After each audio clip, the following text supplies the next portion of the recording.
Nilambur MLA. PV Anwar രാജിവെച്ചു. നാടകീയ നീക്കങ്ങൾക്കൊടുവിൽ ഇന്ന് രാവിലെ നിയമസഭയിലെത്തി സ്പീക്കർക്ക് രാജിക്കത്ത് കൈമാറി. ഇനിയുള്ള കാലം പിണറായി സത്തിനുള്ള അന്ത്യത്തിനു വേണ്ടിയെന്ന് രാജിക്ക് ശേഷം PV അൻവർ പറഞ്ഞു. ഇനിയുള്ള കാലം തൃണമൂൽ കുടക്കീഴിൽ. ഏറെ രാഷ്ട്രീയ വിവാദങ്ങൾക്ക് വഴിവെച്ച വിവാദ പ്രസ്താവനകൾ നടത്തിയ നിലമ്പൂർ മുൻ MLA PV അൻവർ ബംഗാൾ തുരുത്തിലേക്ക് അഭയം പ്രാപിക്കുകയാണ്. തൃണമൂൽ കോൺഗ്രസിന്റെ അംഗത്വവും PV അൻവർ സ്വീകരിച്ചു. പിണറായി സത്തിനെതിരെ പോരാടുമെന്നായിരുന്നു രാജിവെച്ച ശേഷമുള്ള PV അൻവറിന്റെ ആദ്യ പ്രതികരണം. പല വിവിധ രാഷ്ട്രീയ പാർട്ടികളിൽ നിന്ന് തെറ്റിപ്പിരിഞ്ഞു നിൽക്കുന്നവരുണ്ട്, അവജ്ഞ അനുഭവിച്ചു നിൽക്കുന്നവരുണ്ട്. പിണറായി സത്തിനെതിരെ നിലപാട് സ്വീകരിക്കാത്തതിന്റെ പേരിൽ പാർട്ടിക്കുള്ളിൽ മൗനികളായി നിൽക്കുന്ന ആയിരക്കണക്കിന് സഖാക്കളുണ്ട്. ഇവരെ മുഴുവൻ കൂട്ടി യോജിപ്പിക്കുന്ന ഒരു രാഷ്ട്രീയ പ്രവർത്തനം ഇവിടെ ഉണ്ടാകും. ആ രാഷ്ട്രീയ പ്രവർത്തനം ശക്തമായി മുന്നോട്ട് കൊണ്ടുപോകും.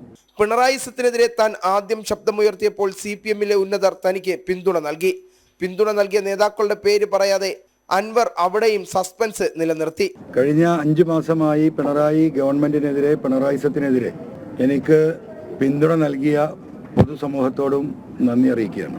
അതോടൊപ്പം രണ്ടാമതായി 2016-ലും 2021-ലും നിലമ്പൂർ നിയോജക മണ്ഡലത്തിൽ നിന്ന് എന്നെ വോട്ട് ചെയ്ത് വിജയിപ്പിച്ച് എല്ലാ ഘട്ടങ്ങളിലും എന്നോടൊപ്പം നിന്ന നിലമ്പൂരിലെ ജനങ്ങൾക്കും വോട്ടർമാർക്കും നിയമസഭയിൽ ആദ്യമായി എത്തിച്ചേരാൻ എനിക്ക് പിന്തുണ നൽകിയ ഇടതുപക്ഷ ജനാധിപത്യ മുന്നണിയുടെ നേതാക്കൾക്കും പ്രവർത്തകർക്കും അവരോടുള്ള നന്ദിയും അറിയിക്കുകയാണ്.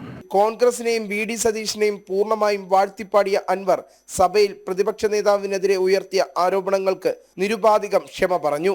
ഇവിടുത്തെ കോൺഗ്രസ് ലീഡർഷിപ്പിന്റെ മുമ്പിൽ, പ്രത്യേകിച്ച് പ്രതിപക്ഷ നേതാവിന്റെ മുമ്പിൽ എന്നെ ഏറ്റവും വലിയൊരു ശത്രുവാക്കാനുള്ള ഒരു ഗൂഢമായ ആലോചന അതിന്റെ പിന്നിൽ അന്ന് ഉണ്ടായിരുന്നോ എന്ന് എനിക്കറിയില്ല. എന്തായാലും സംഭവിച്ചത് അങ്ങനെയാണ്. അപ്പം എന്നെ സംബന്ധിച്ചിട്ട് എനിക്ക് കേരളത്തിലെ 3.5 കോടി ജനങ്ങളോട് ഈ വിഷയത്തിൽ പറയാനുള്ള ഒരു കാര്യം എന്ന് പറയുന്നത്, ഈ വിഷയത്തിൽ അദ്ദേഹത്തിനുണ്ടായ മാനഹാനിക്ക് ഞാൻ കേരള സമൂഹത്തോട് മാപ്പ് ചോദിക്കുകയാണ്, ആത്മാർത്ഥമായി മാപ്പ് ചോദിക്കുകയാണ്.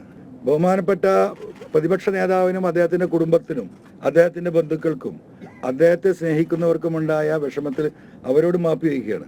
ബഹുമാനപ്പെട്ട പ്രതിപക്ഷ നേതാവ് ഇതിന്റെ വസ്തുതകൾ മനസ്സിലാക്കി ഇത് ഉൾക്കൊള്ളണമെന്നും എൻ്റെ മാപ്പപേക്ഷ സ്വീകരിക്കണമെന്ന് അദ്ദേഹത്തോട് സ്നേഹപൂർവ്വം അഭ്യർത്ഥിക്കുകയാണ്. UDF-ലേക്ക് അടുക്കാൻ ഒരുങ്ങുമ്പോഴും KPCC അംഗം ആര്യാടൻ ഷൗക്കത്തിനോടുള്ള അനിഷ്ടം തുറന്നു കാട്ടാനും അൻവർ മടിച്ചില്ല.